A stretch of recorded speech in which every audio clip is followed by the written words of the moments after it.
Wong sok suci itu paling bahaya dalam sejarah. Ngeling-eling santri sing khusuk-khusuk. Mulane mboten niki sejarah. Mulane Kiai Memun, Kiai ngalim rata-rata gedeng santri khusuk dalam hal sejarah. Akhirnya ono kelompok sing sok khusuk, yaiku moh tukaran, ya moh partai, moh kelompok-kelompokan. Ngerasa bener dhewe iku sing disebut kelompok Khawarij. Wong Khawarij itu darani dosa gedhe murtad saking khusuke. Ora ana dosa cilik, kabeh dosa iku gedhe. Mergo dosa iku bentuk pelanggaran terhadap Allah Subhanahu wa taala. Wes entek khusuk wong Khawarij. Ora ana wong khusuk dalam sejarah kaya wong Khawarij. Tapi saking khusuke duwe akibat Ali ya darani salah, Muawiyah ya darani salah. Ya kaya wong saiki. PKB darani salah, PKNU darani salah, NU darani salah, Muhammadiyah darani salah. Dekne mau klunak-klunuk ning kamar ora tau gawe madrasah, ya ora tau mulang ngaji. Paham nggih? Ya ora tau dadani umat, mau pertuntang-pertuntung. Iku Khawarij, ngono jenenge apa? Khawarij. Saelek-eleke partai iku sering duwe paguyuban, ngrudak-gruduk Istighosah mbok gawe sekolahan. Saelek-eleke partai. Saelek-elek ormas ya sering gerakno masa nganggo kebaikan. Tapi sak soleh-soleh wong dhewean paling klunak-klunuk. Padahal ning nggo madrasah dhewe, nek ora gawe proposal lho. Nek ora ngono donyane entek, padahal donyane mung sapi kuru entek. Iku nggo pondasine tok ora cukup. Nggo pondasine tok mboten apa? Cukup. Wis wong soleh paling apik sak donya, umpama niat gawe masjid lho. Ndadekno pondasine tok tanpa gretok ora ngarah cukup. Ada sing rapati soleh lewat partai proposal sana sini masjidnya jadi mewah boko duit subhat boko haram mbak abang mbak ijo bos. Akhirnya wong Khawarij gawe satu kelompok sing ngalalno darai Ali yang ngalalno darai Muawiyah. Akhirnya matek dipateni wong Khawarij. Sampai sekarang para teroris, para bom bunuh diri itu rata-rata berangkat dari orang yang sudah anti sama kepartaian, anti sama golongan, merasa suci sendiri, kemudian banyak terjadi bom bunuh diri dan sebagainya. Itu sejarahnya panjang. Memang samu gampang tapi urip ya. Sebab itu semenjak itu sudah ulama-ulama itu tidak seneng sama orang yang merasa sok suci sendiri, benar. Loh, saya sering ditanya, Gus, sampean itu kan tidak berpartai. Terus kalau organisasi di Indonesia yang kapan ikuti apa? Tak jawab. Asal NU atau Muhammadiyah itu mayoritas. Saya hanya ada di antara dua itu. Asal mayoritas, masih mayoritas. Soal aku tidak pengurus, memang tidak pengurus. Tapi saya milih di antara NU atau Muhammadiyah. Asal masih mayoritas. Secara organisasi lah.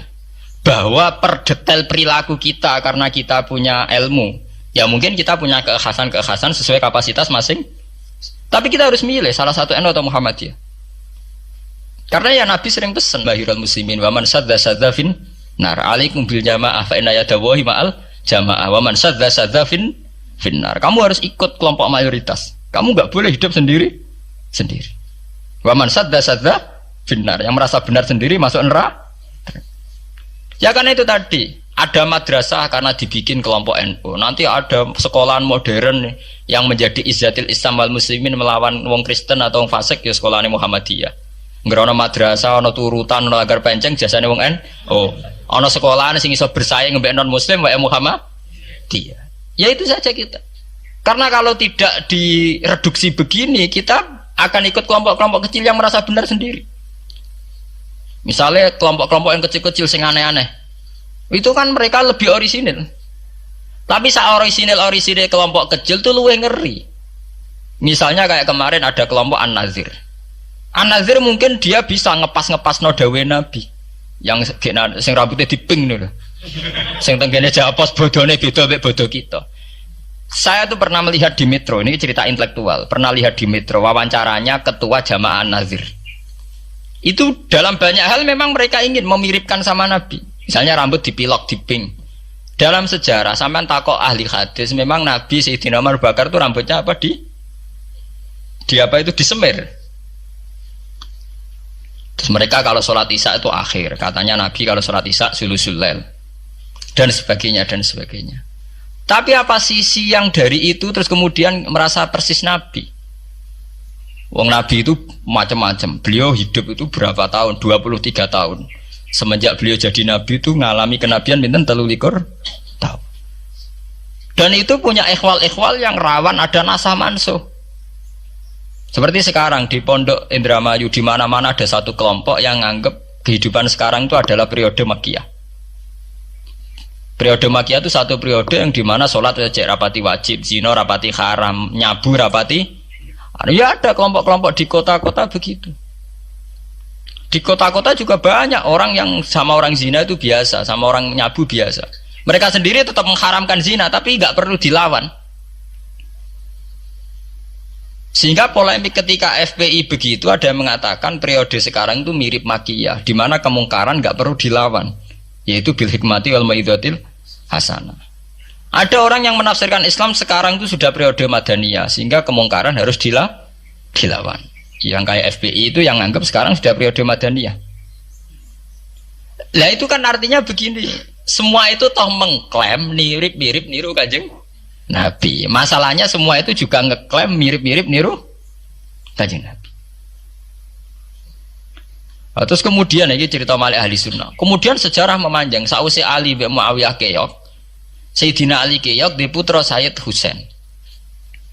Sayyid Husain kon ngakoni pemerintahane Yazid teng Syam. Sayyid Husain boten kersa.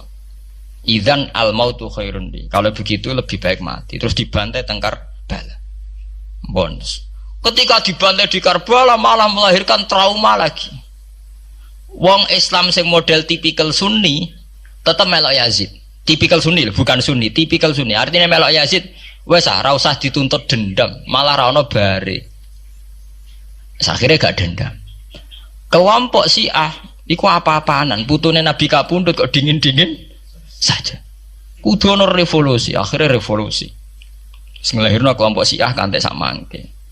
Karena kelompok Syiah itu berangkat dari tragedi Husain, semua penanggalan Syiah mengacu 10 Muharram di tanggal kabudute Sayyid Husain, dan revolusi Syiah selalu mengacu kebangkitan Sayyid Husain. Lah ahli sunnah mulai dulu karena melihat fenomena sing macam-macam wis pokoke kaya wong Indonesia iki. Tenan mboten derek-derek iku mulai dhisik. Bon, begitu terus sejarah sampai lahirnya sejarah intelektual. Lah sejarah intelektual sejarah paling nakalan. Jadi moh resiko terus ujuk-ujuk dari sejarah intelektual yaitu yang diikuti kados Mbah Hasyim Asy'ari, Mbah Fadl, ulama-ulama. Terus wonten panduan ahli sunnah secara gampang. Artinya secara gampang begini, ahli sunnah itu siapa? Orang yang dalam bermadzhab fikih mengikuti ahadul madzahib al-arba'ah. Orang yang dalam ilmu kalam mengikuti Abu Musa al-Asy'ari atau Abul Hasan al-Maturidi. Orang yang dalam tasawuf mengikuti Imam Junaid, Abul Qasim al-Junaidi atau Syekh Abdul Qadir al-Jilani. Ya begitu. Tapi kan mereka-mereka yang jadi panutan kita kan orang yang baru datang kemarin. Masa sahabat sabarani ahli sunnah? Tabiin, masa tabiin pengikut Abu Musa al-Asy'ari? Dhisik endi tabiin Abu Musa al-Asy'ari? Masa Sayyidina Umar pengikut Imam Syafi'i? Wong dhisik Sayyidina Umar. Lah iku jenenge pembakuan sejarah secara intelektual. Artinya karena mendefinisikan ahli sunnah itu kangelan. Sebabnya ahli sunnah itu wong sing ciri utamanya itu Syafi'i atau Maliki atau Hanafi. Dalam akidah anut Asy'ari atau Matu, ya hanya begitu saja. Ya sesuai secara kultural kalau di Indonesia ditarif ahli sunnah sapa ya nara NU ya Muhammadiyah. Karena Wahabi itu klaim ahli sunnah, sama jangan salah paham. Wahabi sendiri itu menurut konvensi internasional itu masih ahli sunnah. Nggih. Dalam seminar-seminar OKI sedunia Wahabi itu masih kategori ahli sunnah. Muhammadiyah termasuk masih kategori ahli sunnah. Tapi kemudian ahli sunnah direduksi lagi. Ahli sunnah iso apa? Sing sarungan ketunan kuno ya napa? Ahli sunnah. Repot kan? Akhirnya secara global digawe takrif ahli sunnah iku sapa? Sing ora jelas sikape. Lah anak Syiah sing wani Amerika, takrif itu berkembang terus. Wah kebetulan Syiah diwakili oleh Iran, mulai dhisik ciri utamane Iran wani Amerika. Enggak dong, Iran nate dipresideni sah Iran. Sah Iran itu Pahlavi bonekane Amerika. Terus digoleng no ambek monarkine Khomeini mbek Ali Syariati. Semenjak itu Iran identik mbek wani Amerika dimulai zaman era revolusi sinten Khomeini. Badhe niku Rafsanjani nggih masih wani Amerika. Diterus sama ke Ahmad bin Nijat nih. Mulai riyen Iran kok di ciri khas sebuah negara yang wani napa? Amerika. Wani tenan Bores pokoknya jadi sejarah. Dene wis duwe sejarah ciri khasnya wani napa? Amerika. Nah, sesuai dadi takrif. Pemerintahan Sunni piye? Sing balane Amerika, adalah Arab Saudi balane Amerika. Lah sing Syiah sing wani. Lah sesuai tarifnya sampean misalnya Amerika runtuh sing kuat Cina. Lah itulah kehidupan intelektual. Kehidupan intelektual itu akan selalu berkembang. Dan kita sebagai ulama, sebagai orang yang ngerti Quran harus membaca itu terus fenomena itu, fenomena pergeseran-pergeseran itu. Lah sampean nak menangi lah jenenge kiai ra ketunan koyo muruah. Ya menangi ketika ra ketunan dimulai tradisi PBNU sing tukang kiai desa mesti anak buahe PBNU. Lah genge sing Jakarta ora tau ketunan, kewapok. Lah takano Mbah Sagur, jenenge riyen kiai jejer wong wedok UF. Suwe-suwe wala-wali zaman ketuane kiai rak PBNU. PBNU ini jejer-jejer Megawati. Sering metuki samu wedok do salah, nyoro sing kiai desa. Dikritik atasan, ra dikritik keyakinane dekne ora pas kiai jejer wong wedok ora lara. Ya itu zaman mesti begitu. Kiai desa ngrasa nak lunga ora ketunan UF, ketuane kiai ning Jakarta ora ana sing Orang ana sing ketunan. Cara desa kiai jagongan mbek wong wedok iku ketuane kiai sing di Jakarta. Ya ora trimo jagongan, koalisi. Yaitu kehidupan intelektual. Kita harus lapang dada berani membaca itu. Itu fakta. Kowe ora usah dadi khawarit karena kecewa terus dadi napa? Khawarit. Kecewa Pak Hasyim Asy'ari, kecewa Gus Dur terus dadi khawarit klunak-klunuk mbek gremang-grem. Tidak bisa. Kita harus gentleman sesuai dawuh Nabi ilzamu jamaahirul muslimin wa man sadda finnar alaikum bil jamaah fa inna yadawi ma'al jamaah wa man sadda finnar. Mulane kula umpama partai nggih milih sing gedhe, ormas nggih milih sing gedhe. Bukan oportunis ya milih yang itu. Mergo sing cilik-cilik malah bulet ngono ngatur. Paham nggih? Mungkin yang cilik itu benar tapi bulet. Cara bahasa ini derek mainstream saja, yang umum-umum saja. Kan kula kiai kan buta lunga ra ketunan ya ra ketunan. Umume wong piye nggih wae umume wong. Kula niku umume wong sing ringan-ringan saja itu sing umum-umum saja. Gitu tadi ya. Karena sejarah ahli sunnah sendiri itu sejarah yang disederhanakan oleh proses intelektual. Kula baleni malih ya. Sejarah ahli sunnah piyambak itu sejarah yang disederhanakan oleh proses intelektual. Ini kemudian ada takrif ahli sunnah itu sapa wong sing cara bermadzhab mengikuti ahadul madzahib al-arba, cara bertasawuf mengikuti Abdul Qasim al-Junaidi, nggih. Cara bertauhid atau berilmu kalam nganggo Abu Musa al-Asy'ari atau Abdul Hasan al-Maturidi. Tapi mana ada takrif itu zaman Nabi? Nabi ora menangi periode ini Abu Musa al-Asy'ari, ya ora menangi Abdul Hasan al-Maturidi. Zaman mau ngoten tok. Ahli sunnah sinten ya Rasulullah? Ma'ana alaihil yauma wa ashabi. Ya wong sing anut aku lan anut sahabatku. Alaikum bisunnati wa sunnatil khulafair rasyidin al-mahdiyyin. Kowe ku anut aku lan anut khulafair rasyidin. Iya zaman Abu Bakar enak ketuane sitok. Tunggale zaman Basim Asy'ari enak karo anut Basim, nak ira putu. Jare sepo ya putune, jare sitok iku ya putune, iku ya putu, angger wong ya putune.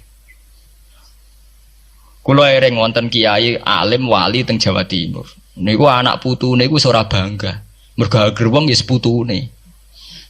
Lho nggih to nggih. Misale Mbah Hasyim Asy'ari kiai top. Nah Mbah Hasyim jek dhewean kabeh wong napa dawuh Mbah Hasyim. Era anak rek 6 mbok 5. Lah nek era putu karek ngitung kan. Nah anake 5 dhe anak 5 anak putune wis salah sawe. Wong putune madzhabe beda-beda. Wong kula mondok sarang nggih menangi. Istilah sarang riyen Bani Ghazali. Madrasah sarang namine Madrasah Ghazaliyah. Era Mbah Ahmad Bani Ahmad. Era Mbah Zubair Dugdeng, alim terkenal istilah Bani Zubair. Samangke pun benten malih. Putrane Mbah Zubair itu banyak. Ya, putrane Mbah Zubair banyak. Nah, kebetulan yang punya nama besar Kiai Maimun. Ya ada sendiri Bani Maimun, yang satu Bani siapa? Bani. Ya sama Mbah Zubair. Tapi era anak kan sudah beda kan? Lah Basim Asy'ari nasibnya ya nanti kayak itu. Beliau satu dulu masih tunggal, wong mesti daerahnya Basim Asy'ari. Era putu. Gus Dur ya putune, Lili Wahid ya putune. Anake Ki Wahid piyambak pinten. Urung anake Pak Yusuf Hasim piyambak pinter misalnya anake wah pirang-pirang kabeh ketika tukaran alasan aku ya putu iku ya putu. Sing dinggo genderane bae ayo. Lah niki kula cerita, Mbah Batu Ampar, Samsudin Batu Ampar wali terkenal. Ya wong dadi putune ya bangga, tapi saiki putu-putune ora bangga. Mergo angger wong ya putune. Lah anak sebagian anak sing seneng wayah, apa angger wong putune. Wong di antara duriyane sing seneng wayah. Angger wong ya putune. Ya, ini masalah-masalah yang itu tadi ya. Kemudian ada persederhanaan intelektual. Kayak masalah ahli sunnah itu. Sing anut Sayyidina Ali jare anut sahabat, sing anut Muawiyah jare ya anut sahabat. Termasuk sing anut Ibnu Abbas, sing anut Abdullah bin Umar.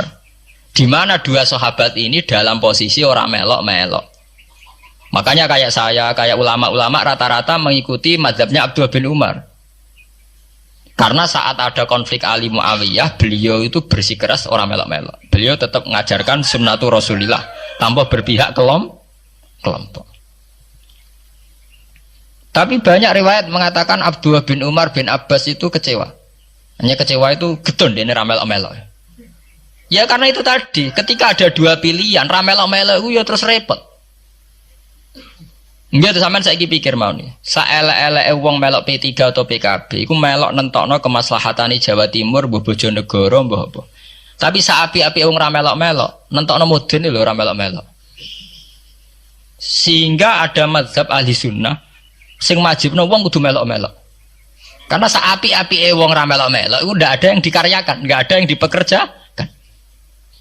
Nggih, misalnya taruh saja misalnya sampean melok PKB atau P3 atau melok PAN. Saelek-elek melok iku mesti melok mikir nasib bangsa. Tapi saapi-api ora melok-melok ora ono sing mbok lakoni. Sebab itu ya banyak saja ulama yang mengatakan ketika ada partai yang macam-macam kayak kudu melok salah siji. Bukan apa-apa ya nganggo perhitungan amal. Kalau ulama ya pakai perhitungan apa? Amal. Sebab itu ketika ada waqatil Jamal, ketika Sayyidina Ali bentrok be Aisyah, itu ya sahabat ada yang melok Aisyah, ada yang melok Ali, orang kok terus muni ra melok. Ya tapi itu tadi kula mau matur teng awal, ketika Rasulullah dawuh kowe anut aku lan anut sahabatku, dawuh iku masih normatif. Artinya normatif ketika sahabat kepemimpinannya tunggal jelas anut Abu Bakar. Lah nek saiki sahabate dhewe wis tukaran. Iku waktu gale ana wong dawuh kowe anut kiai, mati urip donya akhirat anut kiai. Urusane kiyaine dhewe wis beda be. Ngono urusane kiyaine dhewe wis beda. Ya iya misalnya kiai PKNU kan ngono alasane, kowe anut kiai, anut sapa ora anut. Ya empun Mbah, tapi kiai kula P3. Mau cari kiai P3 kowe mati urip anut kiai, empun anut Mbah, cuma kiai kula PKB. Lah ini masalah. Lah ahli sunnah itu kayak itu, posisinya itu begitu. Nah, kemudian konvensi internasional mengatakan daripada bulet ngono terus dibakukan secara intelektual dan diikuti oleh Mbah Hasyim Asy'ari, Mbah Fadl, ulama-ulama Indonesia, terus gawe takrif sing sederhana. Ini terus dibakukan lewat kitab Al-Kawakibul Lama'ah sing disahkan muktamar teng Jombang. Ahli sunnah pokoknya panduannya begitu. Fikih aja sampai metu ka madzhabul arba'ah. Tauhid aja metu ka Abu Musa Al-Asy'ari atau Abdul Hasan Al-Maturidi. Tasawuf anut Imam Abdul Qasim Al-Junaidi atau anut Syekh Abdul Qadir napa Al-Jilani. Ya, atau Imam Ghazali ya kayak itu. Artinya umpama bebas ngeri. Misalnya bebas ngeten. Fikih anut Dawud Adzairi, ora selingkuh terus ki misalnya. Oh, Dawud Adzairi syaratnya kawin kaya wong selingkuh. Mesine fikih anut Dawud Adzairi gak barbaran dah. Oleh kawin mut'ah, oleh kampun apa wali, ora seneng hotel seksine supir tok terus kawan kawin. Lah umpama tasawuf anut Ibnul Arabi utawa anut Al-Hallas. Apa ora wahdatil wujud kabeh manunggaling kawula ing Gusti. Untuk kita tahu kita tasawufe kon anut Abdul Qasim Al-Junaidi sing kaya umume wong. Beliau sebagai ulama ya mulang ya kumpul wong. Lah munggo tasawufe anut Ibnul Arabi. Apa ora wahdatil wujud utawa anut Husain Al-Khallat apa ora dadi Siti Jenar. Paham ya? Jadi ora gunane dibatasi, nek ora dibatasi liar tenan.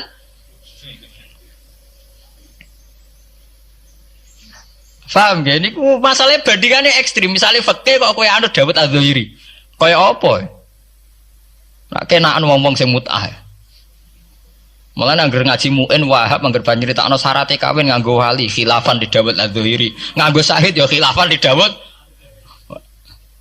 Mergo cek dendam ulama-ulama beda Adz-Dzahiri. Syaraté kawin kok gampange ngono. Paham ya? Lah santri dendam mek mazhab dhewe mergo syaraté kawine santri kudu nglibatno bapake wali. Lah kadang bocah wis pacaran bapake ra setu. Dadi santri rata-rata nganti-nganti Joko tuwa ya korban mazhab Syafi'i.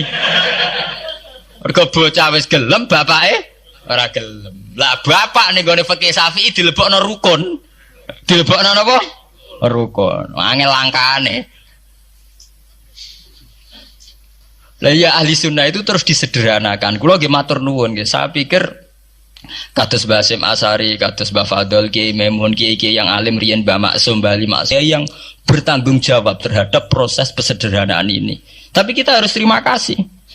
Lewat muktamar di Jombang atau musyawarah besar tidak tahu saya, itu yang jelas di Jombang itu disederhanakan tuh mudah.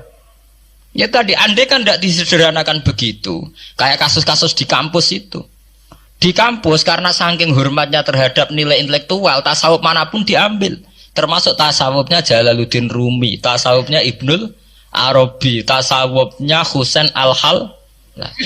Sehingga mereka enak saja wae Jumatan untuk nganggo tarian, jenis tarian Rumi, gak usah Jumatan. Go tarian Rumi ya ibadah, Jumatan gini apa? Ibadah. Go Jalaluddin Rumi gak ada tarian apa? Rumi. Dadi nek eling pangeran mbek joget. Lah muga kowe tasawuf pemiku kiye-kiye joban do mbek joget. Ora lucu. Mergo saiki joget itu kan siarul fasaqah. Wong bayangane joget yo inul utawa Dewi Persik. Lah mau ahli sunnah anut Jalaluddin Rumi. Sing yo inul tok para kiai itu kan joget. Ora lara kabeh. Sebetulnya Jalaluddin Rumi itu ya orang soleh.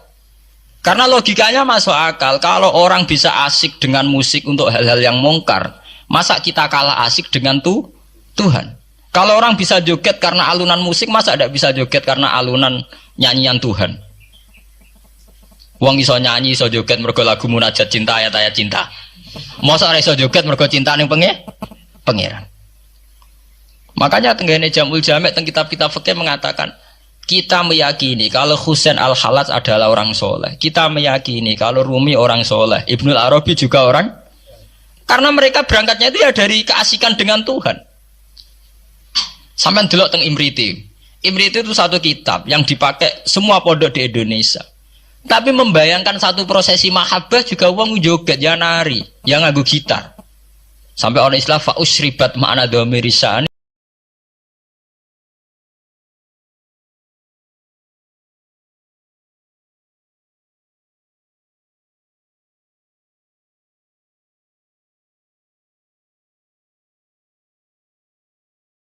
Kelawan nagomatul autar. Alhan itu artinya itu tali gitar, senar apa? Gitar. Bil alhan kelan pira-pira nyanyian. Di wong nak wis tasawufe mahabbah ning Allah dhuwur iku wis ra iso muni Allah ra iso. Muni la ilaha illallah wis ra iso kesuwen. Selak senenge ilang. Akhire mau fausribat makna domiris san. Sing ana mau hu tok. Mergo kan fa'lam annahu la ilaha illallah. Pemirsaan, sing pemirsaan nak hune tok. Annahu sak temne kelakuan saan. La ilaha illallah. Sebab itu tasawuf itu kan ana urut-urutan. Nak mubtadi ini wiridane la ilaha illallah, la ilaha illallah. Engko rondok kelas mutawasit Allah. Kelas paling tinggi hu tok ora repot ke. Nah saiki wong tasawuf hu ora ora karepe. Dadi ora Allah ora la ilaha illallah tapi napa? Hu. Tapi mon usribat artinya sudah tercampur aduk tengah hati. Fa usribat makna domiris san. Lha niku nak mon usribat niku dengan sendirinya nari. Jadi itu terus disebut sakniki secara sejarah karena yang memulai itu Rumi disebut tarian Rumi. Iku eleng pangeran asik sambil nari. Nah, kalau nate maca kitab Masnawi, pancen masuk akal. Tarian Rumi itu kan ada filosofinya. Misalnya tangan kanan menengadah ke langit, tangan kiri menyebar rahmat di bumi. Jadi intinya filosofinya itu tangan kanan ngambil rahmat dari langit, tangan kiri menyebar rahmat di bumi. Nah, dari canom nom, karek sing nari tegus. Nah, sing nari artis yang menarik, nah ora ya ora. Mergo bareng diperagakan wong jenggoten tuwek-tuwek ra ono sing delok. Bareng ning kampus diteatrikalno sing nari mahasiswa ayu-ayu wong do delok kabeh. Lah deloke krana filosofi cinta apa krana cinta penari. Lah iku sing perkara. Sing warai perkara rak niku. Bareng sing nari wong ayu kan menari. Lah iku sing menarik iku filosofi narine apa penari? Penarine. Nyatane nek sing nari wong sepuh ya ora menari. Nah, mari perkara bolak-balik esuk nafsu napa? Mari perkara. Tapi memang begitu. Lah andekan iku lho cerita malih, andekan para kiai-kiai kita dulu tidak memutuskan tasawuf anut Abdul Qasim Al-Junaidi, tentu kita liar. Bisa saja kita milih Jalaluddin Rumi atau milih Ibnul Arabi atau milih Husain Al-Hallaj atau kalau di Indonesia terkenal milih Siti Jenar. Para manunggaling kawula ing Gusti. Endi Siti Jenar? Ana Siti Jenar sing ana Allah. Bareng. Lah ya Allah ning ndi? Ning kene anane makhluk apa golek. Sakhire bedak-bedakan Mbak Kali Jogo niku. Repot kan wis ngoten terus dipateni jarene. Bareng dipateni darah jari tulisan la ilaha illallah wis repot ra ono buare nane. Kaya Husain Al-Hallaj ngoten niku. Mafi JB illallah ning sakku anane pangeran. Ora trimo apa takoki pangeran. Husain Al-Hallaj ra ono. Wiridan la ilaha illa ana ora disembelih wong akeh kuwi.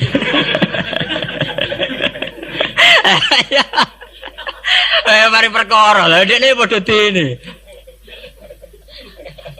Iya karena cara tasawuf, cara ilmu begitu kan muni illallah itu kan seakan-akan Allah itu bisa kena hijab. Kowe nganti roh wong liya berarti kowe ora iso nyekseni pangeran. Saat kowe nyekseni pangeran ora iso ngomong liyane Allah, akhire ya muni Allah padha. Takoki Husain Al-Khalid ning ndi ora ono sing ana Allah, mergo dekne nganggep donya wis al-adam mahdu. Sebener-bener tidak ada. Ya muni Allah tok niku. Wiridan muni anal haq. Ana dzul jalali wal ikram ora sembelih wong akeh. Dasar sing komentari wong fikih ora dong. Sing emane wong fikih ora dong. Ilmu ngoten mboten apa? Dong. Ya ora sambung itu sembelih. Wong fikih mulai dhisik fatwane khas, gak cocok nyembelih. Ya nganti saiki gak cocok muni rasah muni. Mulai dhisik hobine ngukumi wong. Sampai sak gedene Husain Al-Khalaj dihukum. Ya begitu. Makanya kita harus terima kasih ya di NU itu begitu itu tidak mudah proses pengambilan keputusan begitu tidak mudah. Misalnya tafsir ya terus disuruh pakai Jalalain. Kenapa tidak pakai tafsir yang lain? Misalnya pakai Fakhrul Razi. Ya tidak mungkin karena ya itu tadi banyak khas-khas Fakhrul Razi yang susah diikuti. Sehingga yang standar yang mesti muktamad ya kayak Imam Suyuti.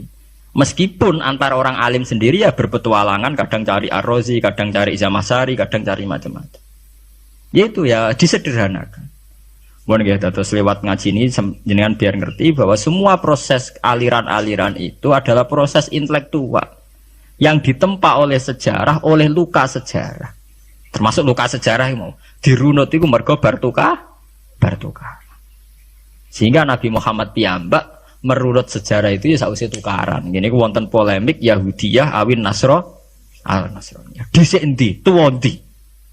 Bareng adu tua terus Quran memvonis inna awwala baitu wudi'a linnas lalladzi bi Bakkah barokah wa hudal lil alamin. Nah terus yang berlebihan apa kitab-kitab sing klenek niku. Sakjane resmine Quran muk darani nak Ka'bah dimulai dari Nabi Ibrahim.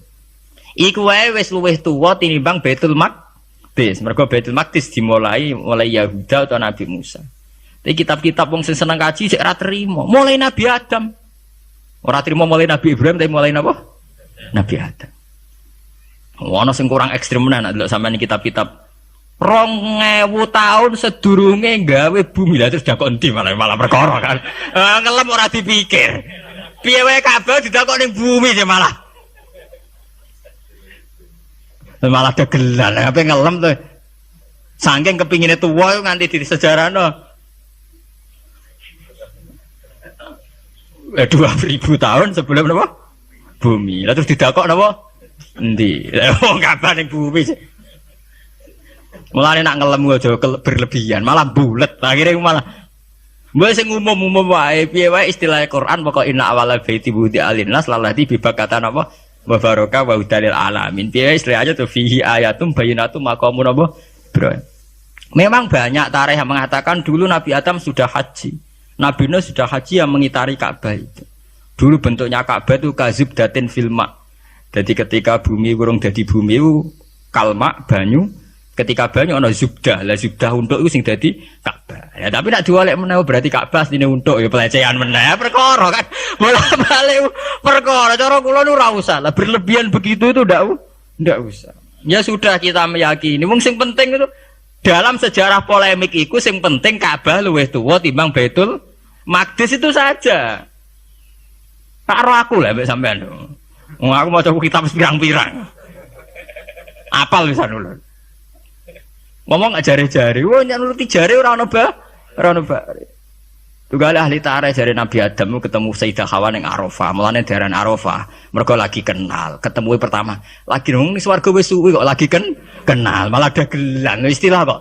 Li annahuma ta'arafa fiha. Mergo Adam mek Hawa kenalan meneh ning Arafah. Jarene ning swarga diusir bareng. Saiki cerita lagi kenal sing bener ne piye?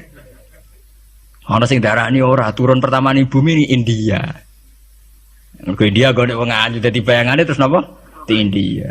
Bareng kena arkeologi sing tukang gali beda-beda sing kawak niku.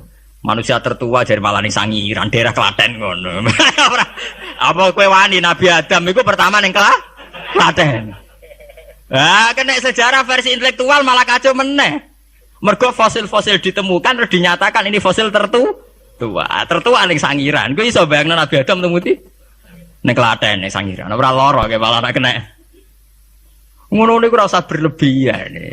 Kita meyakini kalau Abul Basar bernama Nabi Adam ya sudah. Mbok dia cek ning Mekah, cek ning Sangiran, cek ning Australia.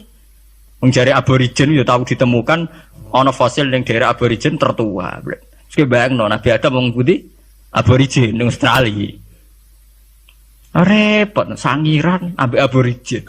Lah pakar arkeologi rong tahu menine Mekah atau Madinah. Ora lara ya. Ya ora ono bare, polemik begitu tidak ada barnya. Ya malah lewat ngaji ini sampai ngerti kenapa ya Bani Israel diungkit-ungkit lagi di Quran karena polemik agama Islam itu dulu pertama adu debat sama komunitas Yahudi Nasrani. Yaiku adu ilmu tuwa, paham nggih? Adu ilmu tuwa. Sitok darani Musa terbaik, sitok darani Isa terbaik. Dan Nabi Muhammad adalah anut Nabi Ibrahim. Sing wama unzilatit Taurat wal Injilu illa mim ba'di. Di mana Taurat dan Injil itu satu generasi, satu periode sing jelas-jelas sakwise Nabi Ibrahim.